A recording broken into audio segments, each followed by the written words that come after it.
ఎన్నికలు సమీపిస్తున్న వేళ రాజకీయ పార్టీల్లో వలసల పరంపర జోరుగా సాగుతోంది. కుల సంఘాలు, యువ సంఘాలు, పలు అసోసియేషన్లు తమ నచ్చిన పార్టీ వైపు మొగ్గు చూపుతూ పార్టీ అధినాయకుల ఆహ్వానం మేరకు ఆ పార్టీలో చేరుతూ తమ మద్దతును తెలుపుతున్నారు.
ప్రతి సామాజిక వర్గానికి కమ్యూనిటీ వాళ్ళు ఇచ్చిన నాన్నగారి నాయకత్వం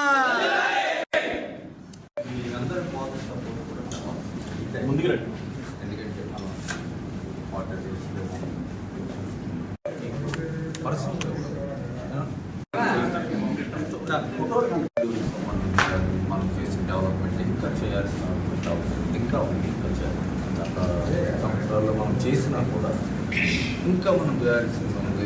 ఇంకా మన ఏరియాలకు కానీ మన పర్సనల్గా మనం చేయాల్సింది డెఫినెట్గా మీరు ఇచ్చిన సపోర్ట్ నేను గుర్తుపెట్టుకుంటాను. పార్టీ పరంగా రేపు మళ్ళీ 40 డేస్ తర్వాత ఎలక్షన్ తర్వాత కూడా ఈరోజు మనం ఇలా ఇక్కడితో మనం మీ సపోర్ట్ నేను తీసుకుంటాను. నా సపోర్ట్ కూడా 100%